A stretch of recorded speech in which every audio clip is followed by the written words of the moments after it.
Obviously we're all disappointed with the way the season ended, kind of abruptly, but I thought our guys played a lot better than most people probably think down the stretch.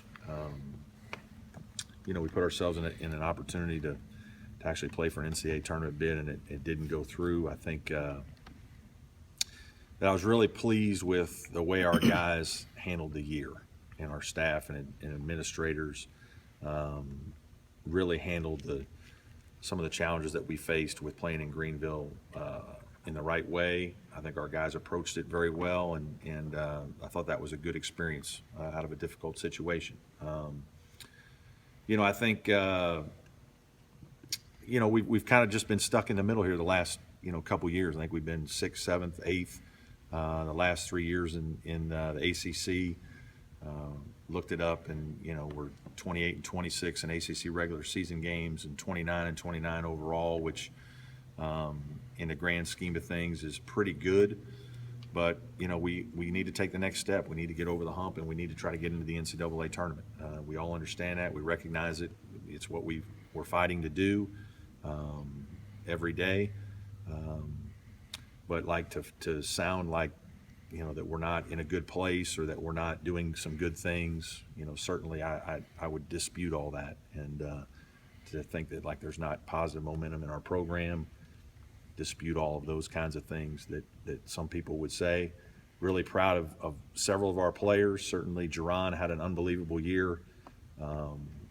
To make a jump to where you become first team All-ACC is a remarkable one. I think we as a staff and people within our program all knew that Jerron was going to have a good year and make a big step forward.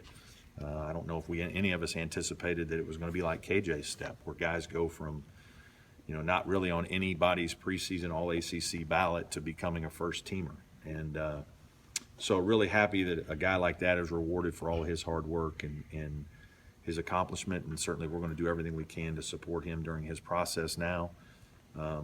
Proud of Landry for being recognized as an All-ACC defensive player, and that's a heck of a recognition. And obviously with what he's done defensively in his career here, with being top 5 in Clemson in blocks and having a major impact on our team defensively.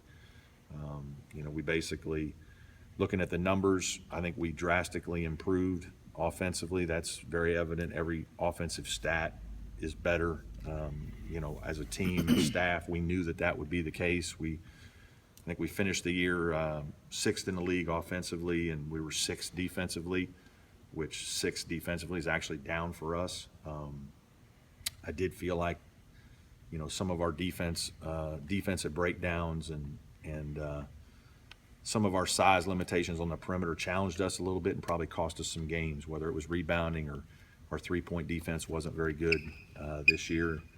And, in one-possession games, which we were in, especially on the road, which is what you kind of tend to find yourself in a lot of one-possession games, we weren't able to close the deal on a bunch of road games in those situations. And obviously that's ultimately what cost us our season. I've got to do a better job as a coach of figuring out how we can start seasons better. I don't know right now exactly what that is. We certainly plan on trying to be ready every November to play our best basketball, or at least play good basketball, I should say, rather than our best. But for whatever reason, we haven't been able to play as well in those months, and it's taken us some time to figure some things out. This year's team was no different in terms of managing the Jordan and Avery thing a little bit, and really Jerron developing into the kind of player that he did. Took some time, but obviously going into next year, I'm very optimistic about our team. Feel really good about the players we have coming back. Like the guys we have sitting out, we certainly made some decisions as a staff about a year and a half ago that we were going to go in this direction, and we think it's going to prove very fruitful for us moving forward.